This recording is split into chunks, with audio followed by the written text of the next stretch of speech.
debate, uncut and after show. I'm your host Nathan Oakley, and if you are new to this channel, or you've not done so already, then be sure to subscribe, like, hit the bell notification icon and join button, and all that good stuff. If you would like to support the channel, there is a super chat that runs alongside each of these shows while they premiere, and there's also a Ko-Fi, Patreon, crypto and thanks button in the info box below the video. Speaking of Patreons, I'm going to do a quick shout out to all of you who do support me on Patreon. So, a massive shout of thanks and appreciation to Steve on the Level, Thomas van der Zander, Cannabear, Gary Hughes, Measured Flat, Chris Wouters, Amish Battle Merch, Sensual Goat, Mitch Kennedy, Rod, The Name's Burley, Twodwazzle, Jason Hornsby, Christoph Fournier, Flat Earth Travolta, JMails24, Unimento, Iron26, Endless, Goldie McKiernan, Retro Bill, Level Plain Poem, Michael Kahn, John Kays, Patrick Gunnels, Banter, Mel B. Styles, Hairy Blade, Mobile Max 777, Rob W, Del West Watson, Unbelievable Productions, Blue Ridge Ranger, Abraham Mohammed, Skeptic 936, Texas Mike, Chow Young Cat, David Wayne Foster, and Dank. So another massive thank you to all of you for supporting me on Patreon. Now I will hand over to whoever is in Discord and Google so you can enjoy their dulcet tones while I set up for today's live show. There won't be a... Brandon is go on. back. Go on, George. No, I just see that Brandon is back. Oh, okay. Hey, Brandon. Welcome to Flat Earth.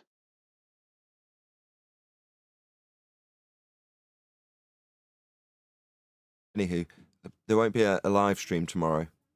So I'm doing a homemade course at Silverstone. Well, I'm not doing a homemade course at Silverstone, but you know what I mean. So there won't be a live stream tomorrow. Just so you know, I've been trying to get hold of AJ. In an ideal world, I've got hold of him 2 days ago and we'd have done the politics stream today. But I didn't manage to get hold of him. But I still need to talk to him about slightly arranging the format for future politics streams. I do need to still talk to him, but in either event, we won't be in politics this week.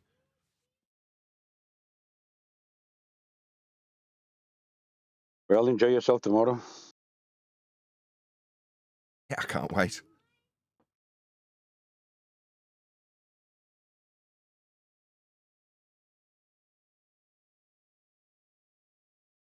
So odd that those episodes don't do as well as you hope they would do, because I listen to that all week until next.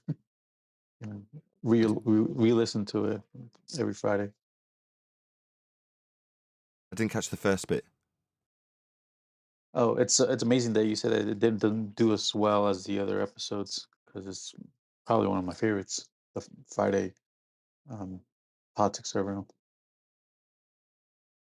Well, you could look at it another way. I agree. They don't appear in anybody's lists. So, yeah, they're not going to get viewed if people can't see that they're available to view. So there's not a great deal I can do about that. But whether or not it's just that people don't like the thumbnails for the politics streams, they're just a couple of animals.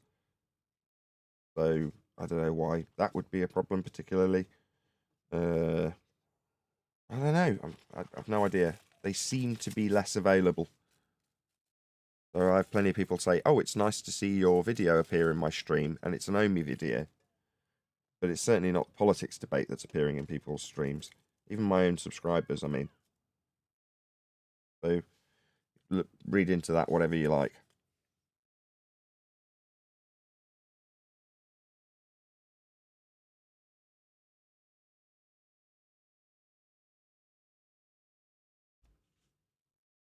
And teaching. But yeah, I agree with Amir, because on politics, it's more the debate. When here we don't debate as much anymore. There is no more debate. Let's face it. But in the politics is where you have more debate. And if you want my 2 pennies worth, the format at the very beginning when you went to the politics with people raising their hands and having one-on-one, I think is the best format.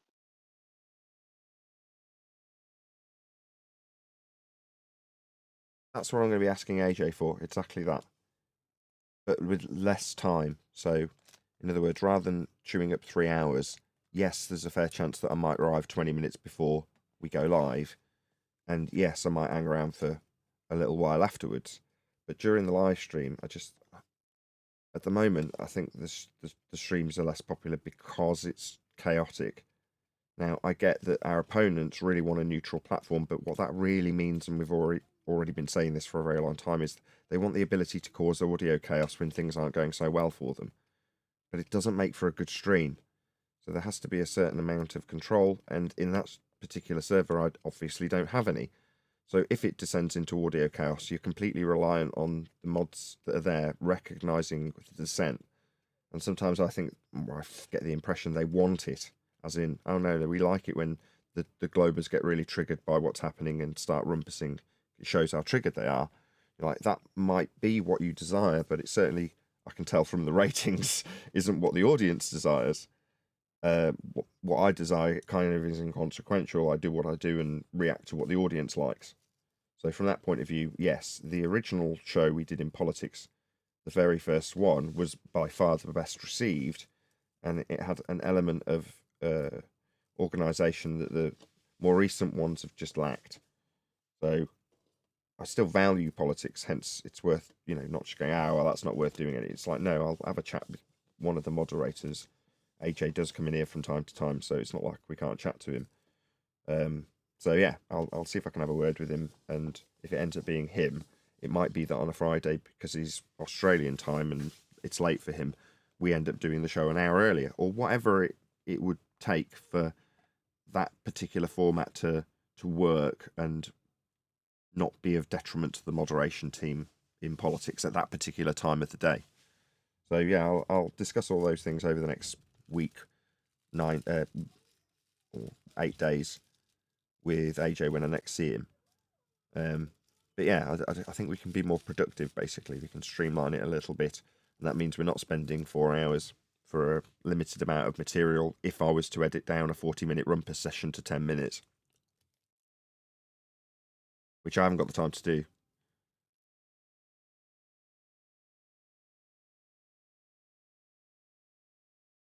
Indeed, you just have to control your own panel, nothing else. It's the definition of a neutral panel. In the last couple of weeks, that's what I've been saying. Like, look how neutral this is, which is to say that when I'm trying to make a conclusion, 5 times the charm for the rumpusing before the conclusion. Oh, 6 times the charm. I've just started to summarise that you keep interrupting me. That's how it kind of rolls. And you're like, yeah, it's now turned back into the very early days of flat Earth debate when I had no control over what I was doing, and the opponents took advantage of that by just causing audio chaos and distancing the original losing argument from the end conclusion with just time by interruption. And that obviously frustrates anybody who's trying to make a conclusion. If they're not getting to make it at all, that's extremely frustrating. And it's slightly less frustrating if there's a 20-minute window between the point originally being made, you demolishing it, and then summarising that demolishment with them saying, no, through the top of you. Well, it's only reasonable that I interrupt to tell you that I don't agree in the middle of the conclusion for the 7th time.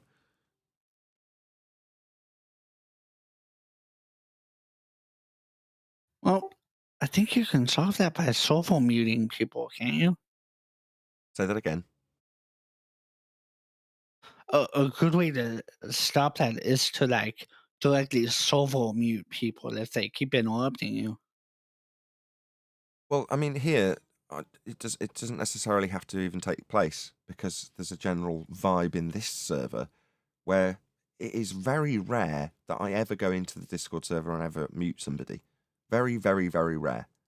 Now, by contrast, in politics, it would be necessary, because there's certain points where you're like, no, I really do need to just make this point so that my audience get it, and it's never going to come.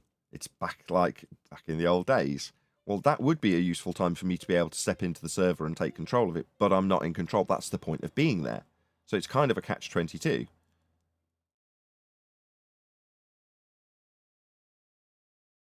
Huh? Yeah, that makes sense. The other thing is, we shouldn't have to, but we do because we're accused of it. Worry about this. In any show, anywhere, under any circumstances, there's always going to be a level of control that the host and or mods exercise during the show so that you don't have people doing that. Well, we're constantly accused of, or me especially, of having a mute button.